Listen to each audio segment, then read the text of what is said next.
she requested to join. Yay! Yay! Can you hear me? We did it. Yes, I can hear you. Good. Oh my gosh, that was quite the journey, right? I know. I better be really good because I know people are logged in. So I feel so bad. Sorry, you guys. I'm technology challenged sometimes. Oh, it's fine. I talked about your book. I talked about what I'm reading. So I don't actually need to be here. Is that right? Yeah, it's just me. It's just my show now. Well, welcome. Thanks for doing this. Thanks to everyone who's still here hanging out. Thank you. Yeah, it's funny, Kate, you and I know each other, but we've never actually physically met, I don't think. But Right. We both teach in the journalism school at UT, so I feel like I know you really well. Yeah. So we're here to talk about American Sherlock, which I have here. It's backwards, but it's great. I'm about halfway through it. It's wonderful. Yeah. Yeah, I haven't had a chance to finish it yet because of course I'm reading 40 books at the same time during all of this, but it's so interesting. I was telling the folks about it a little bit, but for the people who don't know, can you just give us a brief synopsis of what the book is about, just kind of an overview? I kind of told them, but I want to hear it from you. Sure. So it's about the birth of CSI in America, told through the lens of a forensic scientist who started working in the US in about 1910, and he solved more than 2,000 cases in his 40-year career working in forensics. And so, my first book was about the deadly smog in 1952 in London, and there are these characters, real characters who are within it. And I wanted to sort of flip it for the second book.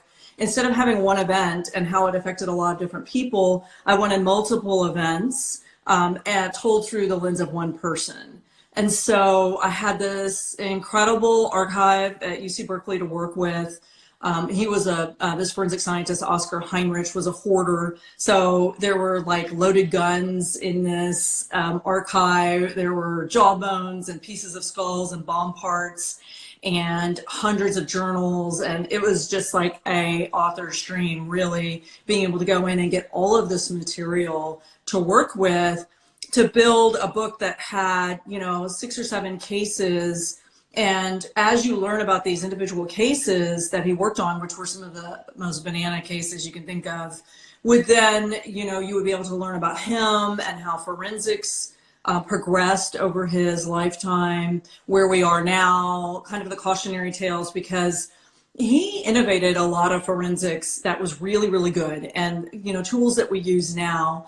But he also was a pioneer in some pretty bad forensics. And so there's a kind of a lot to learn about where we stand now. Mistakes we make now are not so different than the mistakes he made then.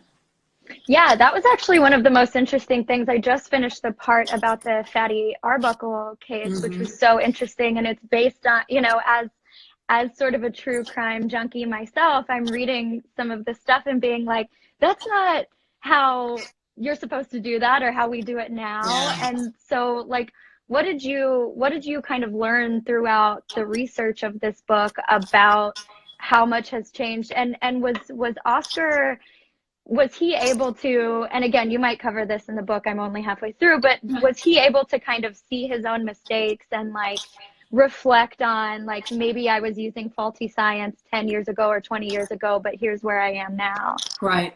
No, he was not. I mean, how many of us are able to see our mistakes that way, right? Even more than the average person, he was unable to see his mistakes. I think that, when you have somebody with the kind of ego that he had, it was sort of necessary. He's at the beginning of this era where they're bringing forensic science from Europe into America and improving it in America. A lot of criminalists in the 1900s, early 1900s, late 1800s were really reading books from real innovative forensic scientists in Europe. And so Oscar consequently became sort of the first in a lot of things, the first to use forensic entomology, the study of how bugs arrive to a corpse, the first to use forensic geology.